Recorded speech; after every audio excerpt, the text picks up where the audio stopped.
How's it going, everyone? It's Sam. I was talking yesterday about doing a video on why NAT and STNG and DHT went up so high yesterday. I got a good response to that. A lot of people wanted to hear about it, and actually today they're down pretty big. As you can see here, USO is up about 1%, and all these other tanker stocks are down across the board from 3% to 7%. And I talked about yesterday why there could be a couple different reasons for this, but I'm going to dive deep into these today. I will keep the video somewhat short, but I know a lot of people have been talking about the inverse relationship, or how when USO, which is the oil fund, goes up, the tanker stocks go down. And I'm going to talk about that a little bit today and just walk through some of the stuff that I've learned doing some of my own research on this topic. So first of all, I want to say thanks for all the new subscribers that have joined us recently. A lot of them are NAT investors and people that are interested in the stock. And I definitely want to keep on giving you content on that, but I want to spread out the love with some other finance videos too. So I'm constantly just trying to figure out the right balance of that. So I do want to say too, for all those new subscribers, I'm investing $5 for each new subscriber. So tomorrow I'm going to come with an investing video, and I'm pretty excited about it. I am getting close to 500 subs, so at 500 subs, I'll invest $500 at once. But tomorrow I'll do a smaller buying video, and hopefully that will go well. So subscribe if you haven't subscribed to see that. And please leave a like on the video, it really does help out the channel. And if you like any of these investing apps, there is a link down below in case you want free stocks. So last thing before I get into it, I do have an official Instagram page now, and it's under My Financial Friend Official. And if you want to see some of the latest stuff on my portfolios and what's happening in the market, I'll put content on there a little bit quicker than on YouTube, just because it's a lot quicker to put on. So go follow me there. So let's get right into it. As you can see, yesterday the price dropped pretty significantly for USO, and then the price of NAT jumped like crazy. It jumped about 7 or 8% on the day, along with these other tanker stocks. So one of the reasons that could be is that there are short sellers and they're starting to lose money, so they are essentially trying to sell off their short positions or buy their shares, and that is causing the price to go up in NAT. And I don't really know too much about options trading. I mean, I get the general premise, but I don't know how significant that can cause a price to change. I know a lot of commenters are saying that that could definitely skyrocket the price. So that might be one reason, but I'm going to talk a little bit more about USO and how that is tied to these tanker stocks. You should definitely watch through till the end, because any of these topics or anything I talked about might be what causes you to want to invest in the stock or not want to invest in the stock. I'm not a financial advisor, so take what I say with a grain of salt, but it might help you out in the end making your own investment decision. There is the economic principle of supply and demand. So if there's a high demand for something, usually the supply goes down, and if the demand starts to decrease, then supply goes up because people aren't using it. So let's think about that for tankers right now. So as the supply of oil goes up, that lowers the price of USO, which is the United States Oil Fund. So there's more supply, the cost is lower, right? So there's so much around, the price definitely decreases. Now, because the inventory increases, they need somewhere to store it. So that causes tanker stocks to do quite well, because there's not enough storage for all this oil. So as USO goes down, the price of these tanker stocks go up. So the opposite is true too. So if the supply goes down, they stop making as much oil, then the cost of oil goes up because there's less around. And then these tanker stocks don't have as much business, so their prices go down, the stock price goes down because they're doing less business. So USO goes up, the tanker stocks go down. So that generally makes sense, right? So that's simple supply and demand. But there are other factors involved with this too. But let's look at just what happened yesterday, because a lot of people want to know why this was going on yesterday, and I had a hard time finding it out myself yesterday. And I will say one of our subscribers here sent this article to me, actually tagged it on the last video, so that's definitely helping out. So oil extends slide below $32 on signs of U.S. stockpiles. So this came out just yesterday. I haven't reloaded it since it's 54 minutes ago. But the price of oil went down yesterday because they found that the inventories went up significantly, and that increased concerns of excess supply. So that is one thing to take into account.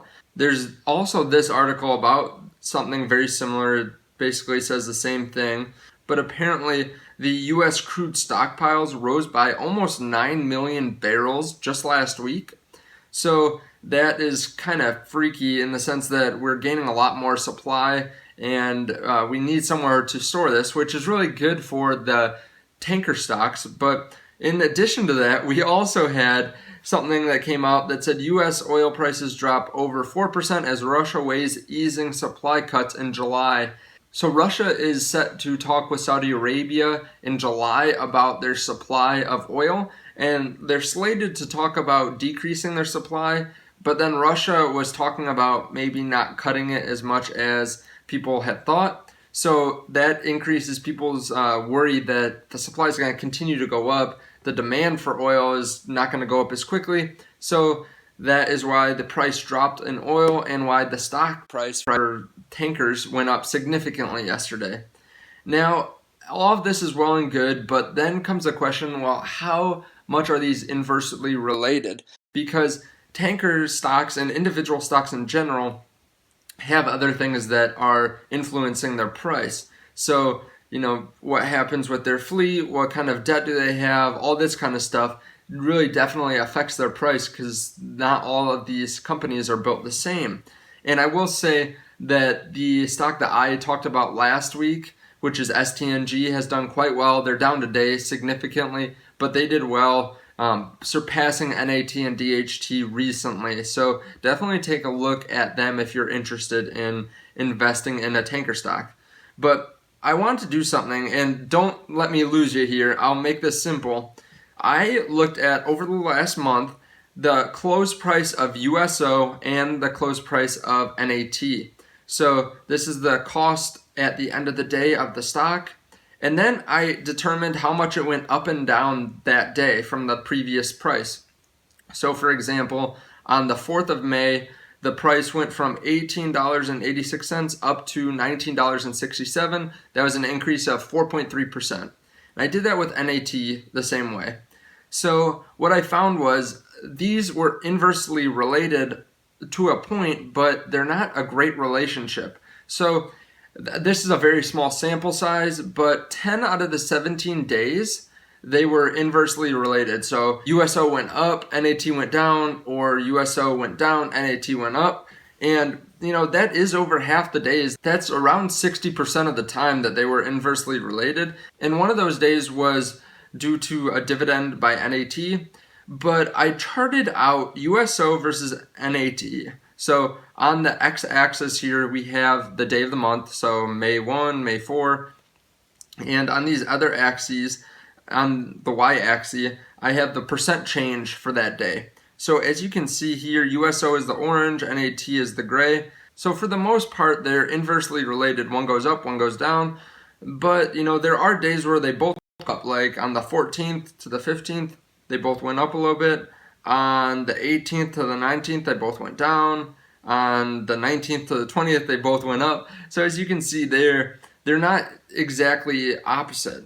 Now, I want to see, from a statistics standpoint, what this looked like. So here, I charted actually the two prices on opposite axes. So on the x-axis, we have USO. On the y-axis, we have NAT. And I get that this might be a little bit confusing if you're not into statistics or anything like that. But basically what I found was there was a relationship. If it goes down and to the right, that means that they're inversely related. If they're going up and to the right, that means that they would be directly related. So inversely related down and to the right, there is a line down and to the right. And it's not very strong though. As you can see here, this is the strength of that relationship. It's not very close to the line there. It skews one way or the other a lot. But I wanted to find, using just this graph, which isn't the perfect solution to figuring out when one will go up and one will go down. According to this, just over the last month, USO would have to go down 260% for NAT to double. I don't think that's the case though. Obviously, this is a small sample size. That doesn't really make sense. I mean, USO was down to 18 or 19 and NAT was up huge. So I don't think that that is necessarily indicative of what's going to happen. But I do think it is important to see that they do have an inverse relationship. If one goes up or if NAT goes up, you can probably assume that oil went down. But this is just one side of it. I think that there is information on a company basis that causes this to go up or down, how they service their debt, what they do with their shareholders, who's buying and who's not buying. That all affects the stock price for NAT and these other tanker companies. There are a lot of moving parts, so that's why this isn't exactly opposite. But I think it's important to see that there is a relationship. If the stores of oil go up, USO's price is going to go down, which causes stocks like NAT's price to go up. So that is why there was a significant shift yesterday, just because of all that extra news about the oil increasing and some of the oil cuts that we had kind of planned for might not go through. Now, I will say with all this news, it's not changing my approach. I've made videos about when I'm buying more and when I'm going to sell, and those still hold. I'll be looking at buying more around $4.20. And this is if there's no huge news. I mean, of course, if I hear that production's going to increase by a significant amount, of course, I might look at buying more NAT, but all things being equal, right now I'm looking at buying more if it ever drops below 420.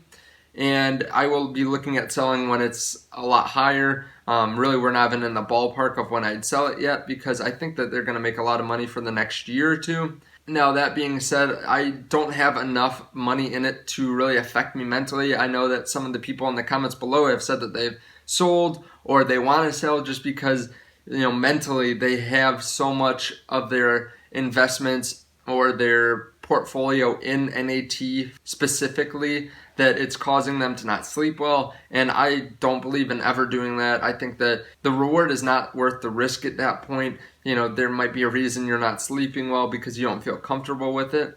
So, let that inform your approach. And I will say you should definitely keep an eye out for the talks between Saudi Arabia and Russia for early July. That would really cause the price of USO and therefore the tanker stocks to go up or down depending on how those talks go. But there should be information leading up into that point. Let me know what you guys think below. Are you still buying? Are you selling? What are you interested in buying? Are you sick of hearing me talk about NAT? Because I would understand that too. I'm still trying to just find the right balance. So I appreciate you guys watching. Subscribe if you haven't subscribed. Please like the video, and I will see you in the next one. Bye.